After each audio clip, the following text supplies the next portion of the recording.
My name is Clara Whitmore.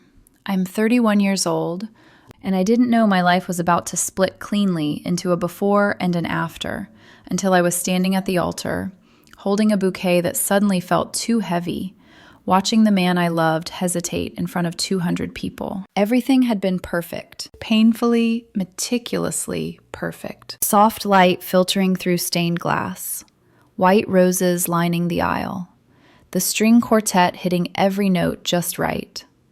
My mother dabbing at her eyes from the front row, already crying happy tears. My father standing beside me, proud, steady, squeezing my arm as if to say, we did it. Across from me stood Ethan Cole, my fiancé, 33, nervous smile, hands clasped too tight. The man I'd planned a life with for 3 years. I remember thinking, this is it. This is the moment everyone talks about. Then the doors at the back of the church slammed open. Not creaked, not opened politely, slammed. A sound so violent it echoed off the walls and cut straight through the music. Gasps rippled through the pews. Heads turned. The quartet stopped mid-note. Someone actually screamed. A woman came running down the aisle, full sprint, hair loose, makeup smeared like she'd cried and then wiped her face with the back of her hand. She didn't look at me. Not once. Her eyes were locked on Ethan. Lena, his ex-girlfriend. She slid to a stop right in front of him, chest heaving, breath ragged. She didn't acknowledge the priest, didn't acknowledge my father, didn't acknowledge me. I might as well have been a decorative plant. Don't do this, she said, voice breaking. Please, I made a mistake, a huge one. Dead silence. You could hear a phone vibrate somewhere in the crowd. I know because I noticed it. My brain was already disconnecting, filing details away like evidence. I love you, she continued. I always have. Come back to me.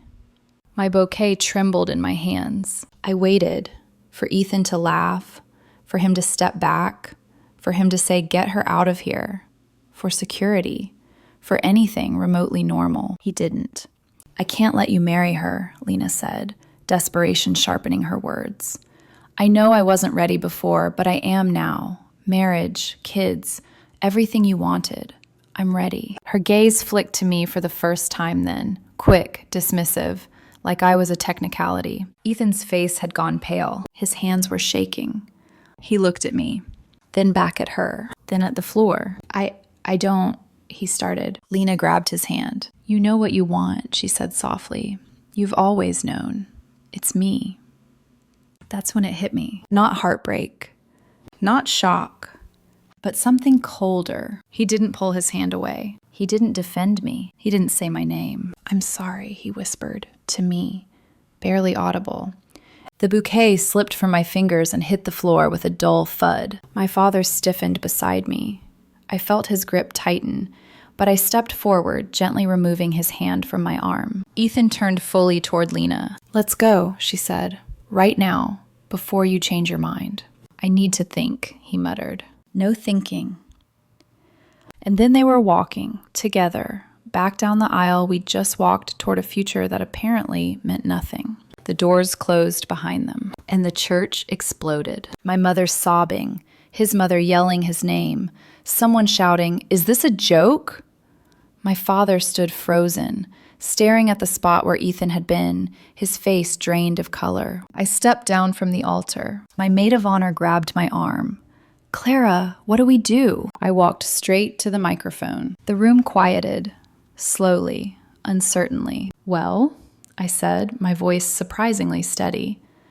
That just happened. A ripple of nervous laughter. I paid for the venue, the band, the food, the open bar, and none of it is refundable. I paused, looking around. So, the bar is open, the reception hall is ready, and I don't see any reason to waste good champagne. Silence, then a laugh, then applause, then cheering. Someone started clapping, then more people joined. My father blinked at me, stunned.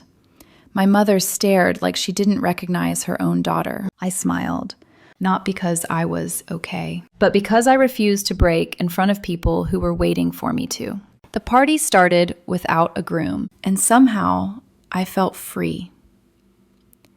The thing no one tells you about humiliation is how quickly it mutates. At first, it's sharp, public, a burning awareness of eyes on you, people watching for cracks, for tears, for proof that you've been broken exactly the way they expect. Then, if you're lucky or stubborn, it turns into something else. Adrenaline.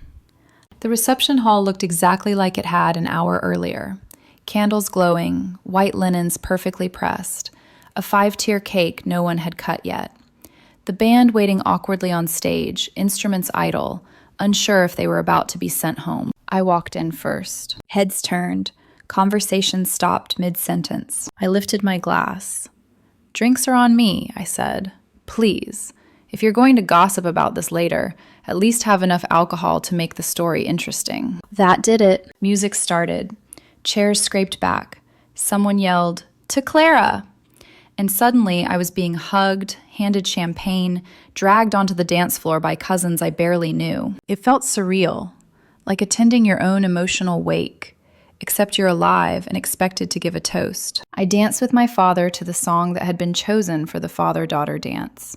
He held me a little tighter than planned. "You okay?" he murmured. I thought about lying. Instead, I said, "I will be." He nodded. That was enough. My phone buzzed for the first time around 10. "Ethan, I'm so sorry. I don't know what happened. Can we talk?" I stared at the screen for a long second. Then I slid my phone back into my clutch and let the band pull me into another song. By midnight, the reception had officially crossed from brave face into legendary. My uncle gave a toast about dodging bullets. Someone started a limbo line. My best friend did shots with the caterer.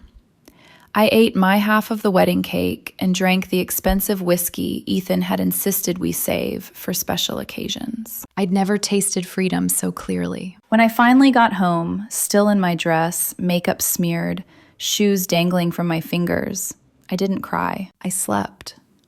Hard. I woke up late the next morning with a headache and a strange sense of calm. My maid of honor was passed out on the couch. I stepped over her, made coffee, and checked my phone. 63 notifications. Missed calls, texts, voicemails. Most from his side. His mother, his sister. Mutual friends who suddenly felt entitled to weigh in. I listened to one voicemail from his mom. "Clara, please call me. He made a terrible mistake. He panicked. Lena has always manipulated him. You know that. He loves you." I deleted it. Then one from Ethan, crying, actual sobbing. I don't know what I was thinking. Seeing her there, hearing her say everything I waited years to hear, I lost my mind. "But I love you. Please, please talk to me." I didn't respond. My phone buzzed again, a text from my best friend. "You're trending." I laughed despite myself. She sent a screenshot. A photo of me at the microphone. Captioned, "When life cancels your wedding, throw the party anyway." Thousands of likes. That feels unhealthy, I muttered. But it also felt validating. Around noon, Ethan called again. I sent it to voicemail. Immediately rang again. On the third call, I answered. "What?" I said. "Oh, thank God," he breathed. "I need to see you. I need to explain." "Explain what?" I asked calmly. "How you left me at the altar?" "It was a mistake," he said quickly. "I panicked. She caught me off guard." "You didn't look surprised." Silence. "I'm at a hotel," he added. "Can we meet?" "With your ex-girlfriend?" I asked. "It's not like that. We didn't do anything. We just talked all night, and I realized I don't want her. I want you." "Interesting realization," I said. "When did you have it? Before or after she stopped answering your door?" He hesitated. "Where's your car?" I asked. "What?" "Your car, Ethan. Where is it?" "He drove us here." "So where's yours?" Pause. I don't know. She might have moved it." I closed my eyes. "My phone's dying," he rushed on. "I don't have my wallet. I left my suit bag at the church. She's not answering, and I don't have money for an Uber." I actually laughed then, a sharp, humorless sound. "So let me get this straight," I said. "You left me at our wedding for your ex-girlfriend. She then ditched you, possibly stole your car, and now you're calling me to rescue you. I know how it sounds. It sounds exactly like what happens when someone makes a series of deeply stupid choices. Please, he whispered, I just need to get home. Home? I repeated. Yes, our apartment. The apartment we were supposed to move out of because we were moving into the house? I asked. Silence again. The house, I continued, my voice steady. The one I bought. The 3-bedroom one I've been renovating for months. The one in my name. I forgot about that, he said quietly. That tracks, I replied. You're being cold. No, I said. I'm being clear. Where am I supposed to go? He demanded, desperation creeping into anger. Your parents, your sisters, the hotel your ex booked, anywhere that isn't my responsibility. I can't believe you're doing this. I can't believe you're surprised. He swore under his breath. You made one mistake, he snapped. One. No, I said. You made a choice in front of 200 people, and now you're dealing with it. I hung up. Blocked his number. I sat there for a long moment, phone in my lap, heart pounding. Not with grief, but with something dangerously close to relief. Because for the first time since the wedding planning started, I wasn't managing someone else's emotions. I was choosing myself. And I wasn't done yet. The thing about blocking someone is that it only works if the rest of the world cooperates. Mine didn't. By the 3rd day after the wedding that wasn't, my phone felt like a live wire. Numbers I didn't recognize, emails forwarded through friends, messages relayed secondhand like I was some emotionally unavailable celebrity instead of a woman who'd been publicly abandoned. I ignored most of them. I went back to work on Monday. That alone seemed to shock people. You're here? My coworker Jenna asked, blinking at me like I was a ghost. Unfortunately, I said, setting my bag down, I still need health insurance. She laughed and stopped. Are you actually okay? I thought about it. I'm functional, I said, which feels like progress. Around noon, my phone buzzed again. Unknown number. I almost didn't answer. Almost. Clara? Ethan's voice cracked through the speaker, hoarse, exhausted, unmistakably panicked. I closed my office door. How many phones do you have? I asked. I borrowed one, he said quickly. Please don't hang up. Just, please. I didn't respond. I messed up, he rushed on. I know that. I know I don't deserve anything from you, but I'm stuck. Lena, she left. I gathered. She took the car, he admitted, and my credit card. She said if we were serious, we should share assets, and I didn't even think. You signed something? I cut in. Silence. My stomach sank, not for him, but for the sheer stupidity of it. She had me sign the title transfer, he said quietly. She said it was symbolic. I pinched the bridge of my nose. And then? She disappeared, blocked me, posted something vague on social media about choosing herself. Of course she did. And now? I asked. I'm broke. I'm sleeping on a friend's couch. I can't get to work. I don't even have clothes. And you think, I said slowly, that any of this is my problem. I just need help, he said, just for a little while. We can talk. We can fix this. There is no we, Ethan. You're being unfair, I laughed. Softly this time, almost kindly. Unfair would have been me screaming. Unfair would have been me throwing a drink. Unfair would have been me collapsing on the church floor and letting you be the victim. He exhaled sharply. I panicked. You panicked for 20 minutes, I said. You walked out, you got in a car, you checked into a hotel, you stayed the night. That's not panic. That's a decision. He was quiet. Do you know what I did after you left? I continued. I opened the bar. I danced with my dad. I ate cake. I went home alone and slept like someone who finally stopped lying to herself. I love you, he said desperately. I always have. No, I replied. You loved the idea of me being there when you needed stability. You loved that I planned things, that I handled logistics, that I smoothed over your uncertainty. That's not true. Then why did you forget about the house? I asked. The one I bought, the one I was renovating as a surprise, The one you never once asked about unless it involved paint colors. He swallowed audibly. I didn't forget, he said weakly. I just assumed. Exactly. Can I stay there? He asked suddenly. Just temporarily. You have 3 bedrooms. I wouldn't be in your way. I laughed. Not softly this time. Absolutely not. Why not? He snapped. You bought it for both of us. I bought it for my future husband, I corrected. You declined the position. That's cruel. No, I said. This is consequence. You're punishing me. I'm not saving you, I replied. Big difference. There was a long pause. So that's it, he said finally. 3 years. Gone. You threw them away, I said. Not me. He was crying now, full on sobbing. I don't know where to go, he whispered. I felt a flicker of something then. Not guilt, not pity. Clarity. Your parents, I said. Your sister. A cheap sublet. Therapy. Literally anywhere that isn't my responsibility. You're heartless. No, I said calmly. I'm done being useful to people who don't choose me. I hung up. Blocked the number. At work, I stared at my computer screen for a long time without seeing it. I wasn't shaking. I wasn't crying. I felt light. That night, the messages came through other people. His sister texted me from a mutual friend's phone. You really won't talk to him? He's falling apart. I typed back. He fell apart at the altar. I just stopped picking up the pieces. She didn't respond. The next call was from his father. I answered. I'm not calling to defend him, he said immediately. What he did was inexcusable. I'm ashamed. I appreciated that more than he knew. We need to talk about logistics, he continued.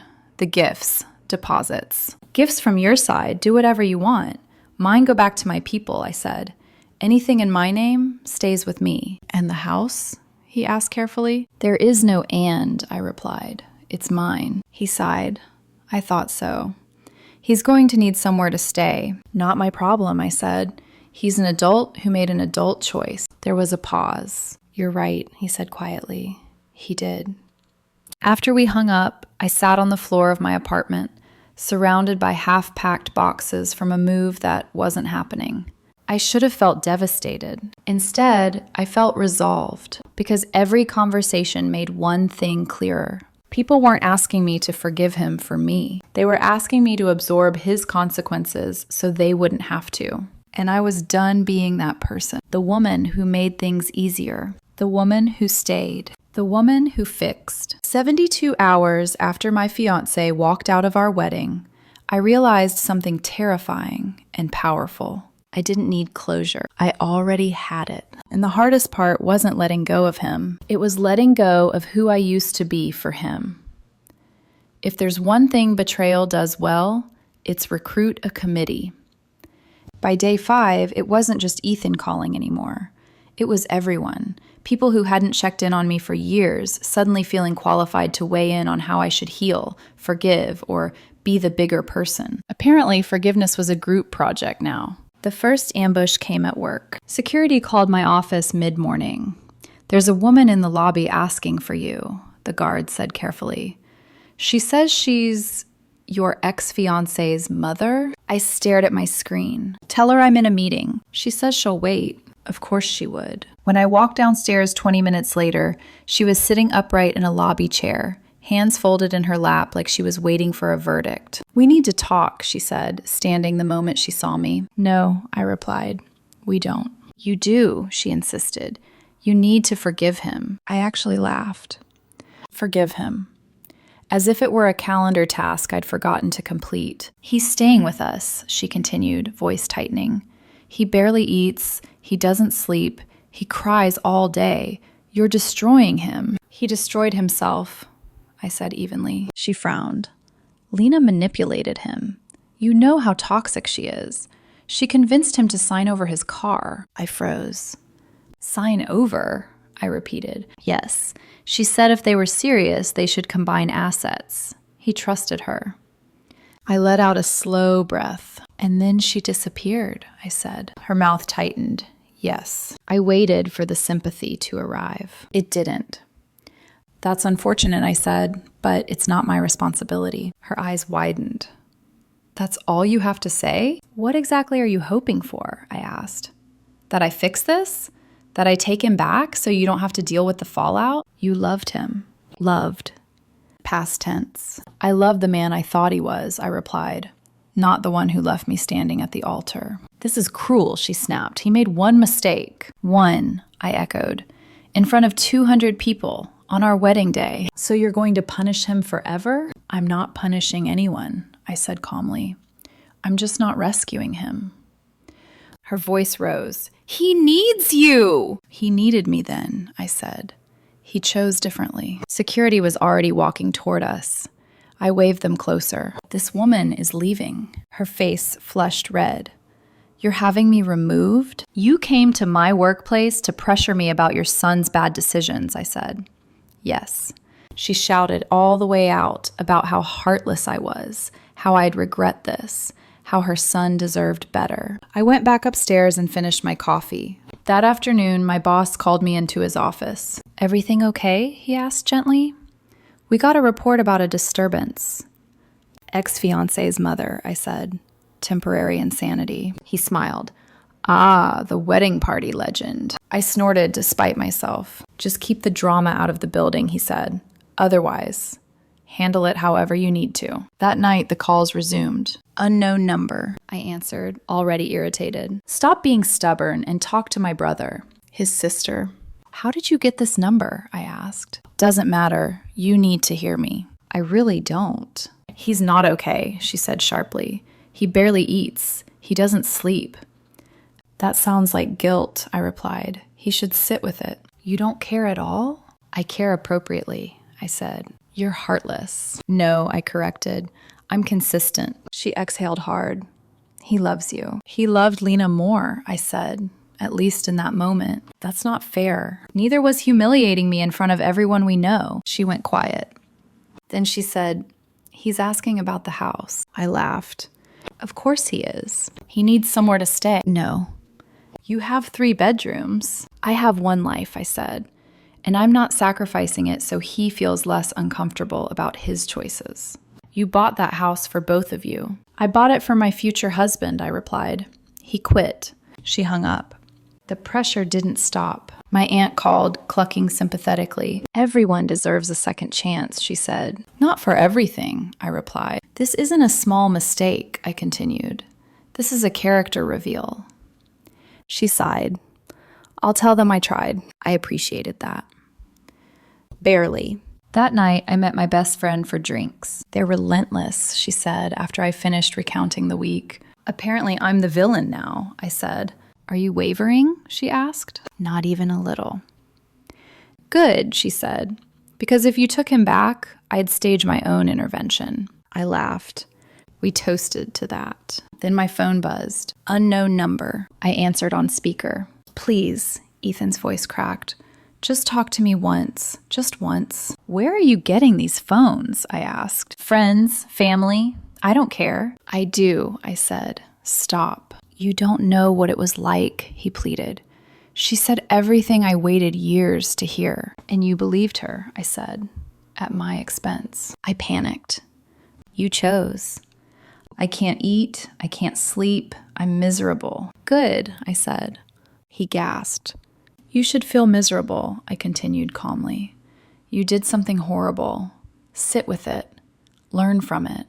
I hate you, he whispered. No, I replied. You hate yourself. I hung up. Blocked the number. My friend raised her glass. Ice cold. I'm just done, I said.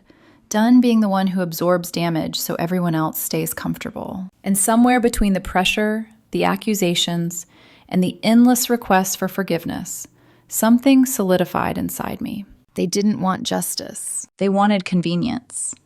They wanted me to take him back so the story could end neatly. But real consequences are messy, and I was done cleaning them up. I thought the worst of it was over. I was wrong. Because when people realize guilt won't move you, they escalate to desperation. The first sign came from my neighbor. I was out to dinner with friends, laughing, actually laughing, when my phone buzzed. Hey, just checking. There's a woman sitting on your front porch. Says she's your fiancé. She's been there a while. I stared at the message. She's not, I typed back. Then, if she doesn't leave in 10 minutes, call the cops. You sure?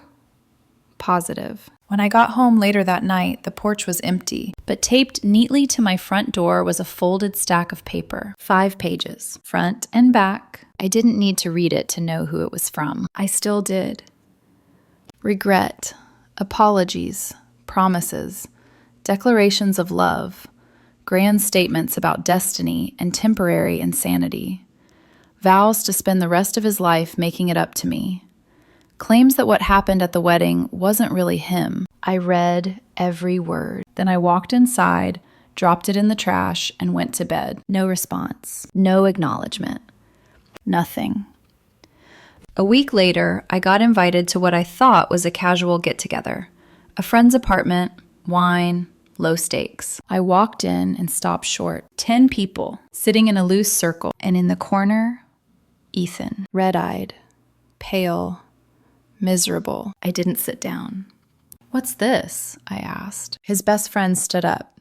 "We're here because we care about both of you." I scanned the room. "Did he tell you what happened?" I asked calmly. "Yes," someone said quickly, "and we know you're hurt." "Did he tell you he ran out of our wedding to be with his ex-girlfriend in front of 200 people?" I asked. Silence. No one met my eyes. "That part," I said softly. "Did he mention that?" Still nothing. And suddenly, it all clicked. This wasn't an intervention. This was an ambush. "You're all here to tell me I should forgive him because he's sad," I said, "not because he deserves it." "That's not fair," someone muttered. "Fair," I repeated. "Was it fair to leave me standing alone at the altar?" Ethan stood up. "Just 5 minutes, please." "No." "Why not?" he demanded. "Because I don't owe you anything." "I love you," he said desperately. "You loved her more," I replied. "You proved that." "That's not true." "It doesn't matter," I said. "The damage is permanent." I walked out. I lost a few friends that night. I didn't regret it. The calls finally stopped after his father reached out one last time. "I told him this has gone too far," he said. "He's moving away. New job, new city." "Good," I said honestly. "He wanted me to tell you he's sorry. One last time." "Okay." There was nothing else to say. After that, silence. No more unknown numbers. No more messages through intermediaries. No more surprise appearances. Just quiet. I finished the house. The one I'd bought on my own, renovated on my own, chosen every detail of without compromise. I painted the bedroom the color I wanted. I turned one spare room into an office and the other into a guest room, because I could. I adopted a dog, a rescue lab mix with one floppy ear and 0 tolerance for unreliable people. He followed me everywhere, like loyalty was his full-time job. I started dating again months later, slowly, carefully. No grand gestures, no rushed promises, just someone kind, steady, emotionally present. When I told him the wedding story, he laughed. "You turned a disaster into a party," he said. "That's impressive." "I don't plan on doing it again," I replied. "Good," he said, "because I'm not running anywhere." And I realized something then. I still believed in love, just not the version where I had to disappear to make it work. I heard through mutual friends that Ethan wasn't doing great in his new city. Job was fine, but life wasn't. Small apartment, no real stability. Lena, the woman he left me for, got engaged to someone else. Apparently he saw the post and spiraled. Karma has a strange sense of timing. As for me, I wake up in a house that's fully mine, with a dog who greets me like I'm his entire world, with a life that doesn't require me to beg someone to choose me. People still talk about the wedding, the bride who got left, the woman who turned it into a party. Yeah, that was me. And I would do it exactly the same way again. Because the best revenge wasn't watching him suffer. It was realizing I didn't need him to be happy. I didn't chase him. I didn't save him. I didn't forgive him to make things easier for everyone else. I let him live with his choices, and I moved on. That's the real ending. Not bitterness, not closure. Just Peace.